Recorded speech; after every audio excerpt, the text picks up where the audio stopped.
Hello everyone, welcome to GATE Academy 2.0। तो आज का टॉपिक आप देख रहे होंगे कि sometimes you need to change direction, patience is not always the optimal way. और एक इमेज भी आप देख रहे होंगे और बहुत ही अच्छा है, मेरे को इमेज लगा तो जस्ट मेरे को लगा इस टॉपिक पे बात करना चाहिए। क्योंकि ऐसा होता है कि कई बार हमको लगता है कि ठीक है हम वर्क कर रहे हैं, लेकिन कई बार हमको लगता है कि उसका रिजल्ट नहीं मिल पा रहा है। और बहुत सारे लोग इस बात पे बिलीव भी करते होंगे कि सर मैं जो हार्ड वर्क करता हूँ सर उसका रिजल्ट उस वे में नहीं मिल पाता है। मैं एक बार ट्राई किया सर, उसके बाद 2 बार भी ट्राई किया सर, इवन मैं 3rd बार भी ट्राई किया, लेकिन रिजल्ट नहीं मिल पा रहा है।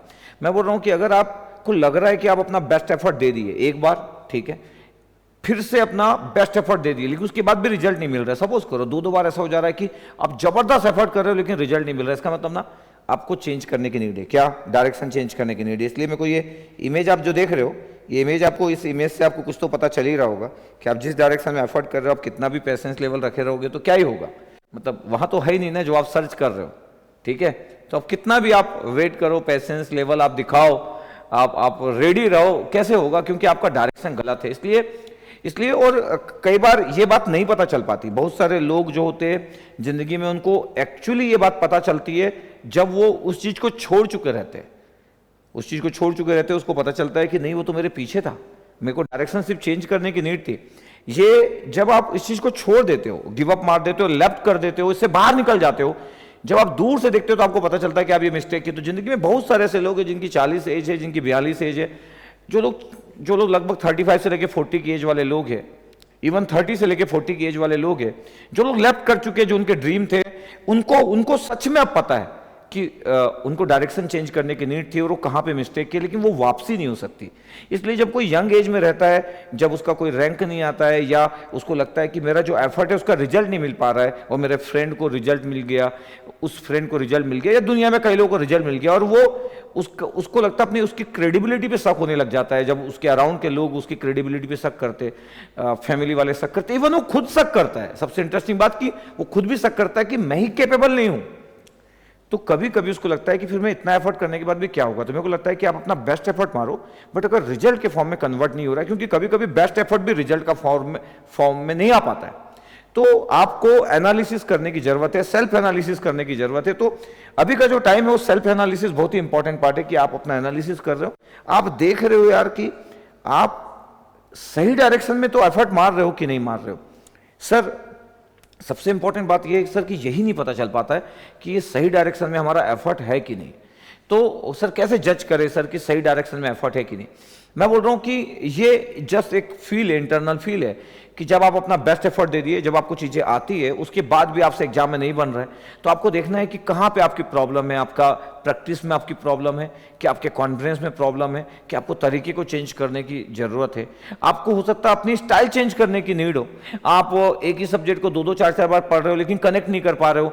आप फॉर्मूला याद कर रहे हो, फिर क्वेश्चन बना रहे हो, लेकिन गेट के एग्जाम का क्वेश्चन नहीं बन रहा है, या कोई भी कॉम्पिटिटिव एग्जाम का क्वेश्चन नहीं बन रहा है। इसका मतलब आपका फॉर्मूला आप सही तरीके से यूज नहीं कर पाते हो। तो आपको अपने कंसेप्ट के एप्लीकेशन में प्रॉब्लम है। तो आपको समझना पड़ेगा कि आपको कंसेप्ट का जो आपका एप्लीकेशन है वहां प्रॉब्लम है, जो कंसेप्ट जो आप जानते हो उसका एप्लीकेशन आपका वीक है, कि आपका मैथमेटिकल जो अप्रोच है वो वीक है, या तो आपके कंसेप्ट का जो एप्लीकेशन है वो सच में वीक होगा। और मैक्सिमम लोगों का वो वीक रहता है, हम जान लिए लेकिन हमको नहीं पता अप्लाई कैसे करना है।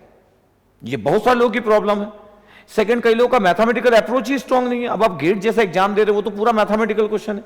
अब तो न्यूमेरिकल आंसर टाइप 50% के आसपास टाइप आने लग गए। अब न्यूमेरिकल आंसर टाइप तो न्यूमेरिकल ही होगा।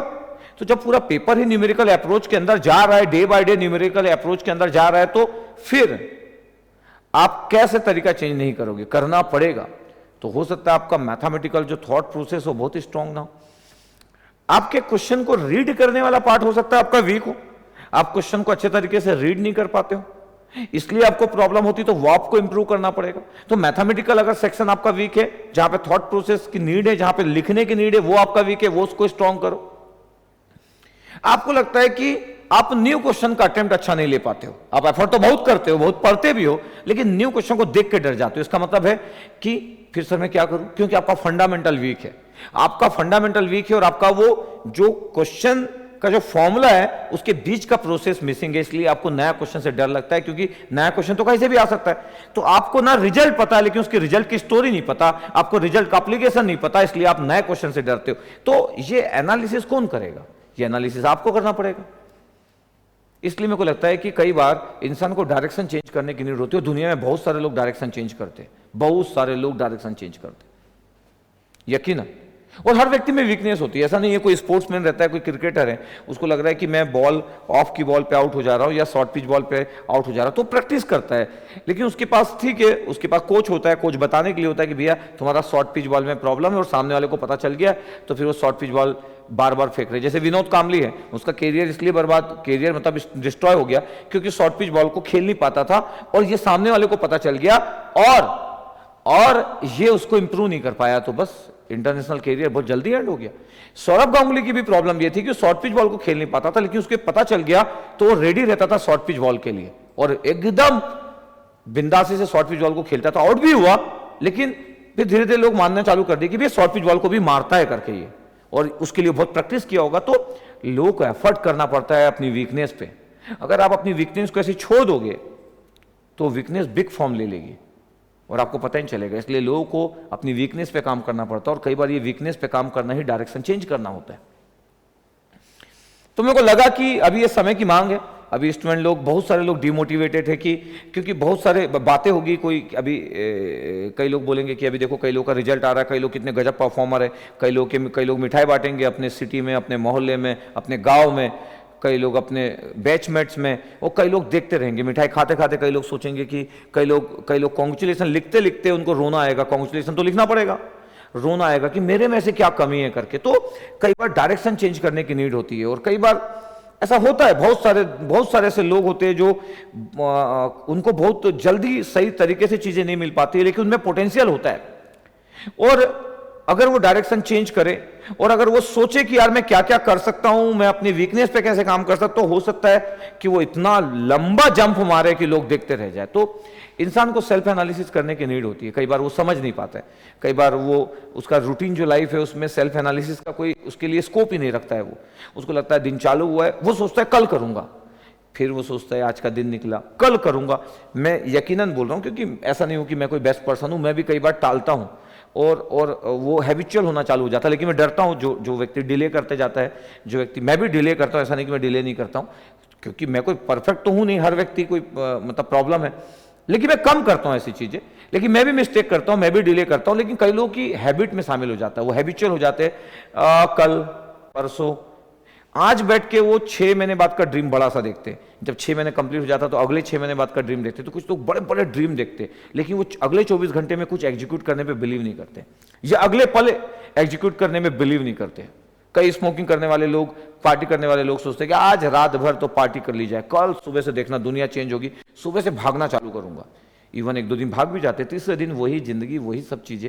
बहुत ही आसान नहीं है अपने रूटीन लाइफ को चेंज कर पाना, बहुत ही आसान नहीं है अपने माइंड सेटअप को चेंज कर पाना, बहुत आसान नहीं है अपनी नेगेटिविटी को चेंज करके पॉजिटिविटी में चेंज कर पाना।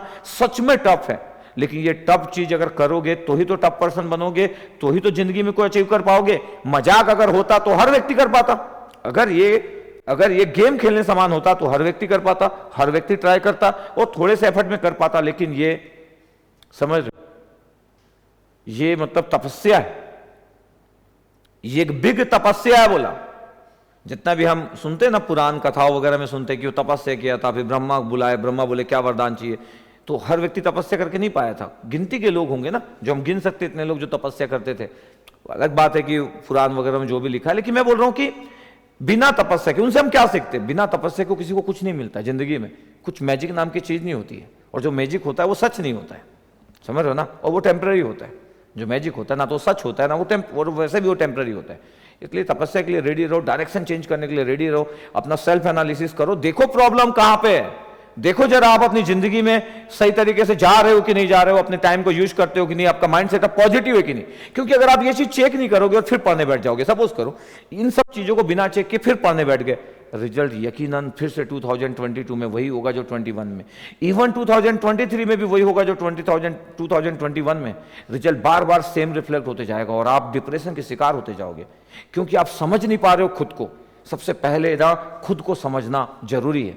अगर आप खुद को समझ गए तो आप सही डायरेक्शन सेलेक्ट कर सकते हो, लेकिन अगर आप खुद को ही समझ पा रहे हो तो आप डायरेक्शन कैसे सिलेक्ट करोगे? और जब डायरेक्शन सिलेक्ट नहीं कर पाओगे तो रिजल्ट वही रिफ्लेक्ट होगा।